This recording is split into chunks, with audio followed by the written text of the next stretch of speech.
Perhaps no amusement park in Australia has a deeper treasure trove of former rides and attractions scattered throughout its history than Luna Park, Sydney. Not only does this harbourside fun park have 90 years of history under its belt, but the park has been through several iterations, closing and reopening multiple times under different ownership and management to become the park that we know today. In today's video, we're going to go into an extensive history of the rides of Luna Park. From the original rides that relocated from Glenelg to become opening day attractions at Milsons Point in 1935, all the way to the latest additions in 2021, we're going to discuss every major ride and attraction that has ever featured at the Sydney Park. This video topic was actually even more difficult than it sounds.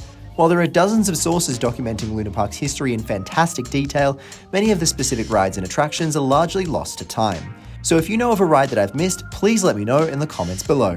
Keep in mind that we are only documenting the larger attractions because kids' rides have incredibly scarce information about them. I will briefly mention some kids' rides whenever they are pertinent to the park's history. So without further ado, let's start from the very beginning as we travel through a ride timeline of Luna Park Sydney's long history. Luna Park Sydney first opened on October 4th, 1935, almost 90 years ago today. The park's rides and attractions were largely relocated from Luna Park Glenelg, which had ended its lease in the beachside suburb of Adelaide after disputes with the local council over rent prices and restrictions. Managing Director Herman Phillips, alongside engineer Ted Hopkins and park manager David Atkins, set about relocating the attractions from Adelaide to a new plot of land in Milsons Point, which had previously been a steelworks during the construction of the Sydney Harbour Bridge. Among those opening attractions were the park's first roller coaster, the Big Dipper. This wooden roller coaster was a clone of Luna Park Melbourne's Big Dipper, designed by the construction firm of famous American coaster designers John Miller and Harry Baker. Featuring 800 metres of track and a top speed of 84 kilometres an hour, this roller coaster was quite thrilling for its day and a mainstay of the Glenelg Park during its 4 years of operation. Its station was located quite close to where the modern-day Big Dipper entrance building is, on the eastern side of the Midway, close to Coney Island. The Big Dipper was an example of Miller and Baker's efforts to create more thrilling roller coasters across North America. Miller had pioneered roller coaster design throughout the early 20th century, patenting many crucial inventions such as the upstop wheel and the anti-rollback dog, which are essential components of roller coasters today. These inventions had allowed Miller's coasters to become taller, faster, and more thrilling than the typical scenic railways of the day.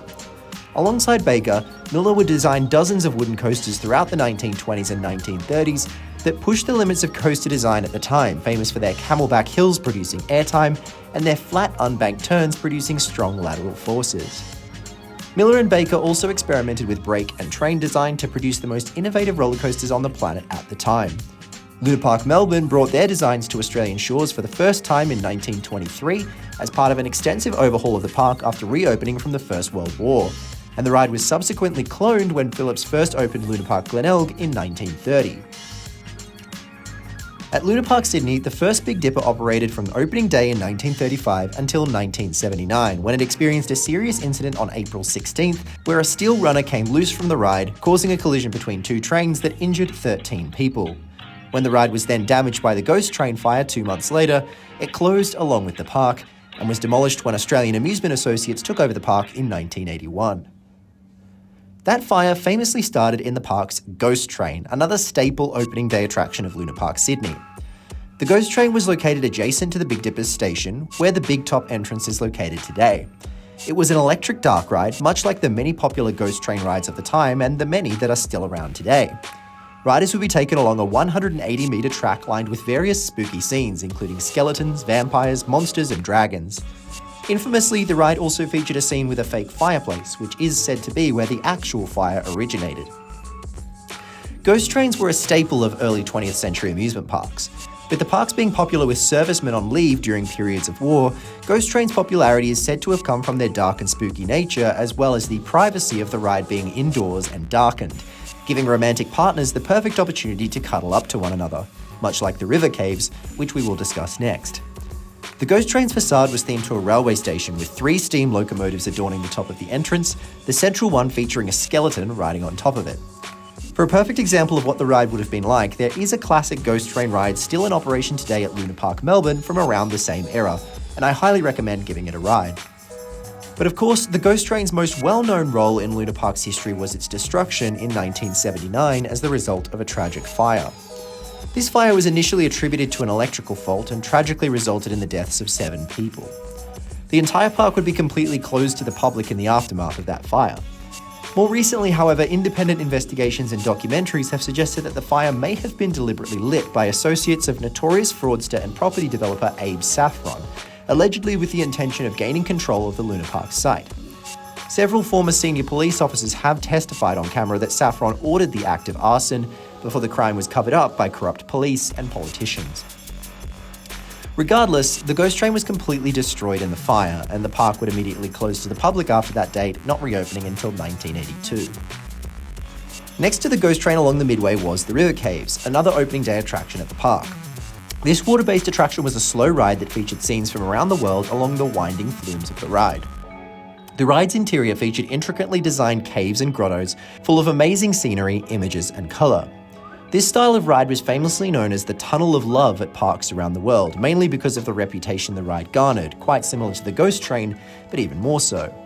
These slow boat rides were known as the go-to ride for couples, as they were slow-moving and relatively private, allowing for a little bit of quiet alone time. In later years, many of these rides have had surveillance systems installed to prevent exactly that phenomenon. Many of the Luna Park River Caves scenes were made from papier-mâché, featuring exhibits like a land of Eskimos, a land of toy people, a jungle scene featuring Tarzan, and an underwater scene with King Neptune alongside his mermaids. The ride famously fell into some disrepair in its later years, with many of the animals and figures losing their heads, and some walls even having holes in them. The River Caves, much like its counterparts along the Midway, were demolished in 1981. Arguably Luna Park's other signature attraction from opening day, and the only one that is still around in at least an approximation of its original form, was Coney Island. To this day, Coney Island is a last remnant of the classic 1930s fun houses. This heritage-listed funhouse is non-linear, meaning visitors can choose attractions to ride rather than following a pre-established path. The attractions that still exist in the funhouse today include the giant wooden slides, the joy wheel, the mirror maze, and a collection of funhouse shuffleboards and moving platforms. The funhouse has also variously featured arcade games and slot machines. To this day, this Art Deco-inspired building still features original artwork created throughout Luna Park's history, making it a veritable time capsule of the decades of history that this park has to offer. Among those artworks is the diorama Early Bird Catches the Worm by Art Barton. Barton was a frequent collaborator with the park, and his cartoon style is basically synonymous with Luna Park and Coney Island in particular. Early Bird Catches the Worm is on display above the turkey trot today, and used to feature moving parts that were activated by the shuffleboards in Coney Island. Tragically, those moving parts no longer work, but it's still a bizarre and fascinating artwork to look at. Barton also famously designed bridges and exteriors for many of Luna Park's attractions, a common trait shared by Luna Park's rides that became iconic of the park in its earlier years. Almost every ride in the park had an elaborate, cartoonish, Art Deco-inspired bridge or facade that truly defined the aesthetic of the park for the first 40 years of its operation. Originally, Coney Island represented the back end of Luna Park until additional land would be purchased for the construction of the second Big Dipper in the 1990s, which we will discuss later in the video. It is the one attraction in Luna Park that has remained on the same site from beginning to present day, and it is thanks to the efforts of conservationists like the Friends of Luna Park that many of the attractions and artworks inside Coney Island today are originals. Some of the other attractions that featured at Luna Park Sydney in its opening days included Noah's Ark, a dark walk-through maze attraction with yet another incredibly elaborate facade. There was the original Tumblebug, which was a classic ride with rotating gondolas, most recognizable for its incredible bridge. Seriously, that might be the most incredible thing I've ever seen on a basic flat ride. What is today the heritage-listed Crystal Palace was originally the Dodgem Palace, home to Luna Park's original set of Dodgem cars. Other flat rides included the Whip, which is a famous classic flat ride type that features rolling gondolas attached to a rotating chain, which whips the gondolas rapidly around the corners at each end of the layout. There is also a flat ride named the Whirler, another named Heyday, the original Spider, and another funhouse attraction named Davy Jones' Locker. Much footage and information about these rides is tragically lost to time. While initially very popular throughout the first years of its operation, Luna Park did not install very many rides until the end of the Second World War.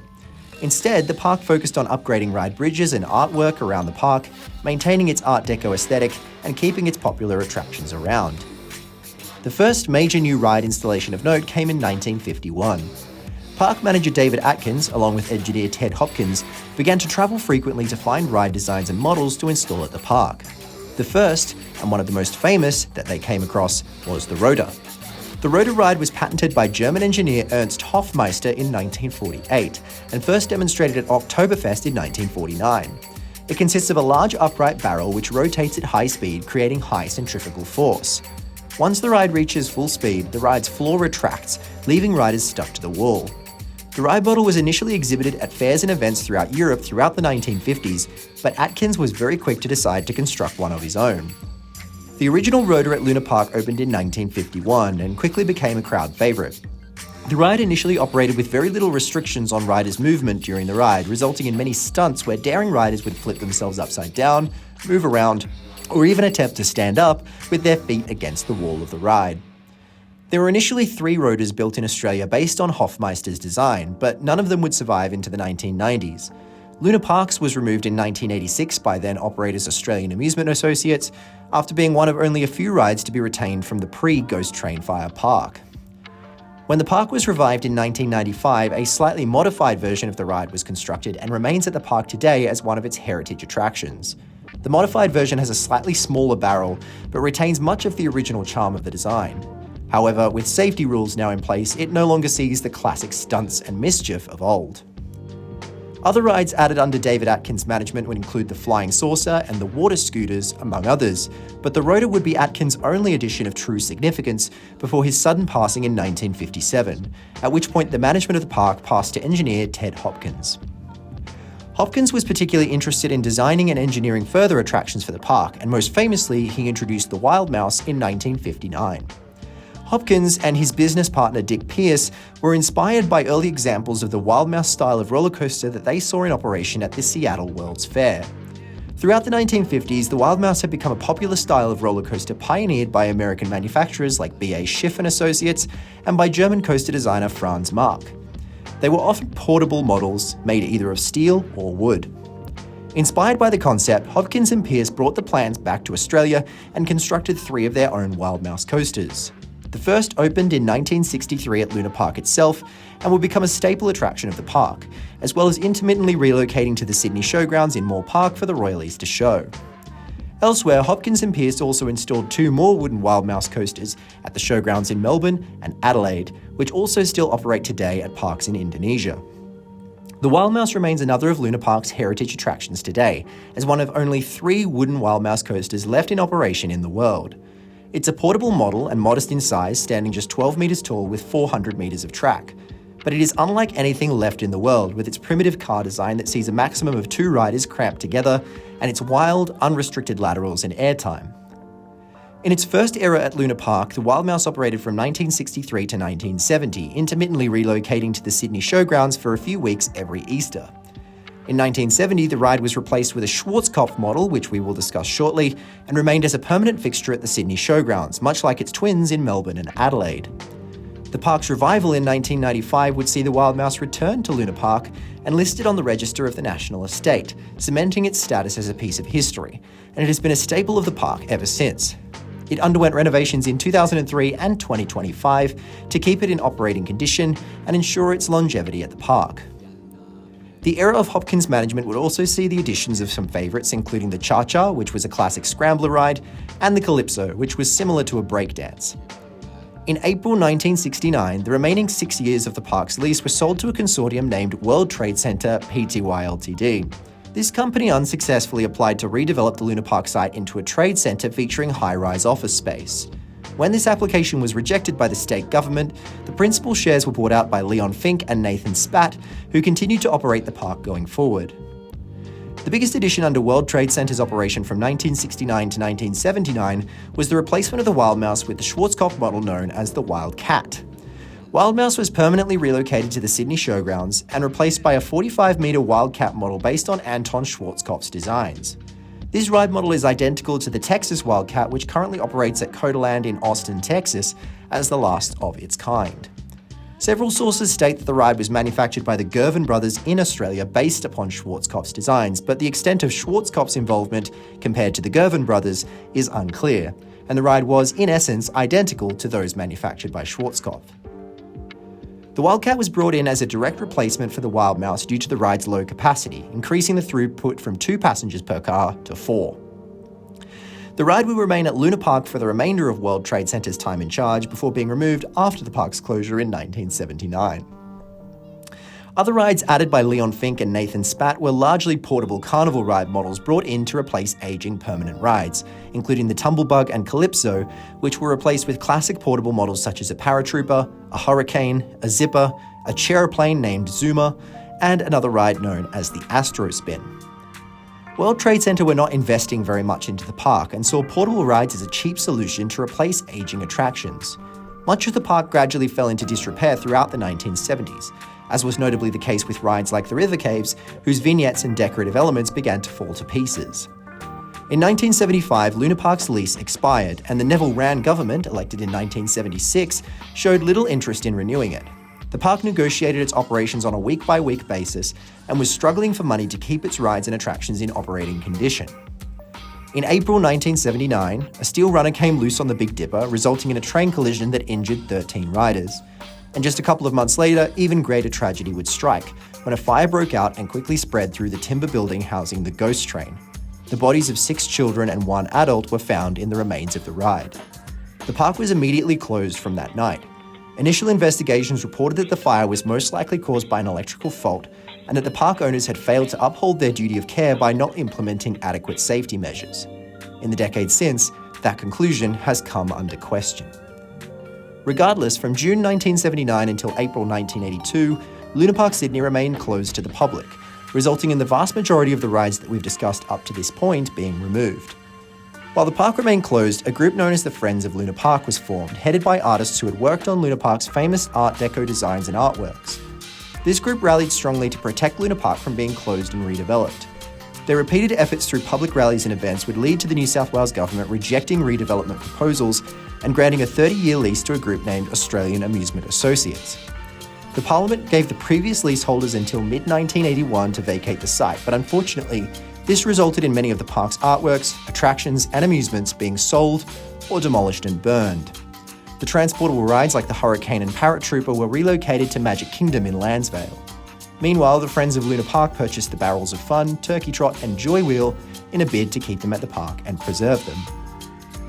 Australian Amusement Associates demolished almost every structure in the park, with the exceptions of Coney Island, the Crystal Palace, the entrance face, the Rota, and the park's theatre known as Cinema 180. Over the course of late 1981 and early 1982, they replaced the park's attractions with a mix of new and refurbished rides. One of those was the Ferris wheel, then known as Skylab. Manufactured by Kevin Ferrari, this 35-metre tall, 24-gondola wheel has been a staple of the park ever since. Another notable ride introduced by Australian Amusement Associates was Geronimo. This was Luna Park's second Schwarzkopf model coaster, a Jetstar 2 model purchased and refurbished from the travelling circuit. This was the same model as Jetstar 2 at Lagoon in Farmington, Utah, which still operates today. Geronimo operated on the rooftop, which is now Big Dipper's station, from 1982 to 1988, standing 13.5 metres tall with 585 metres of track. During its time at Luna Park Sydney, it featured an electric spiral lift and cars that seated riders in a single-file formation. The ride operated until 1988, at which time the park was again forced to close after independent audits found that Australian Amusement Associates had failed to maintain their attractions to an acceptable standard, and that urgent ride maintenance works were required. The company would attempt to transfer the lease and apply for the redevelopment of the site into an adult entertainment precinct, a move which was again opposed by the public and the Friends of Luna Park. Geronimo was sold to Adventure World in Perth, where it underwent significant modifications. The Western Australia Park replaced the electric spiral lift with a standard chain lift and modified the cars to a 2x3 arrangement instead of the standard inline seating. It would open at Adventure World as Turbo Mountain in 1991, operating at the park until its eventual removal in 2009. During the Australian Amusement Associates era, other rides that were added to the park included a pirate ship, wave swinger, an octopus ride, carousel, a Huss Enterprise named Columbia, a fireball ride named Superloops, as well as a ride similar to the modern Tango train named Love Express. Yet again, Luna Park remained closed to the public after Australian Amusement Associates' failure to maintain their rides adequately. The Friends of Luna Park again lobbied the government for several years to protect the park, resulting in the government passing the Luna Park Site Act of 1990. This act officially terminated the lease after Australian Amusement Associates failed to meet a deadline to reopen the park and established heritage protections for the park. The newly established Luna Park Heritage Trust commenced works to rejuvenate the park throughout the early 1990s, including the purchase of a former railway siding to extend the park, creating a new area known as Maloney's Corner. No relation. Maloney's Corner was initially used to allow for footers to be placed for a new Big Dipper. Designed by American manufacturer Aerodynamics, this was a 40-metre tall custom looping coaster set to become the signature attraction of the newly renovated park. The steel parts for the ride were fabricated in Melbourne and Newcastle and assembled at the park. It would be the Big Dipper that would prove to be yet another downfall for the park, however. The 1994 to 1995 revitalisation of the park saw the Wild Mouse return from its time at the Sydney Showground, a new rotor constructed to replace the original, as well as the addition of the Tango Train and Dodgem City, which still operate at the park today. The Tango Train, however, was replaced by an upgraded version in 2016. Other rides added included a roundup ride known as the UFO, which stood where Volare stands today, a new octopus ride, and a few more ride models from Huss Rides, including the Moon Ranger, Tumblebug, and Spider. All three of these would remain at the park until 2020, when they were removed to make way for the 2021 upgrades to Lunaland. The 1990s Luna Park was a highly ambitious overhaul of the entire park, completely reinvigorating the park, bringing back classic attractions alongside a mix of new rides. However, it would ultimately be very short-lived. Upon its reopening on January 21, 1995, the park's attendance was hampered by poor weather and operational issues. This difficulty and financial loss would only be made worse when local residents commenced legal action over the noise generated by the Big Dipper. Residents in neighbouring high-rise apartments complained of both the mechanical noise and rider screams created by the 40-metre tall roller coaster, and the outcome of these cases would see the operating hours of the coaster restricted. The ride could only operate on Friday evenings and all day on Saturdays, further affecting attendance as large numbers of visitors chose not to attend the park outside of those hours. In May 1995, just 4 months after reopening the park, the Whittingslow Group, who had undertaken the park's operations, handed the park over to administrators.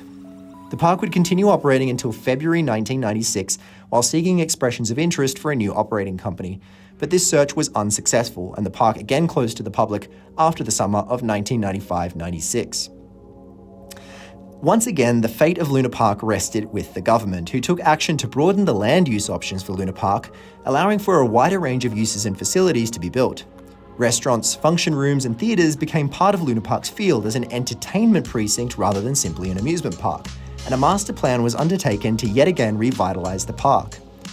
This new revitalisation included the sale of the Big Dipper to Dreamworld, where it reopened in 2001 as the Cyclone and still operates today as the Gold Coaster.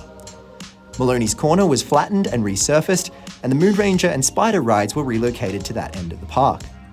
Part of the former site of the Big Dipper became the site of the new Big Top Auditorium, a 2,000-seat theatre and function space, and further function spaces were constructed inside the Crystal Palace. The park reopened to the public on April 4, 2004. After the reopening, it would be almost a decade before Luna Park added any new attractions, as the park struggled against further nearby resident complaints to gain approval for the construction of new rides. In 2013, the first new ride of the modern Luna Park era would be Hair Raiser, a Larsen Supershot drop tower standing 35 metres tall. This ride was immediately met with local opposition. After further court cases, the park repainted the ride from white to blue to limit the ride's impact on the skyline. Those disputes with neighbours would continue for years. While the new Tango Train was installed in 2016, further issues would be met in 2017 when Luna Park proposed their next new attraction, a wave swinger to replace the UFO.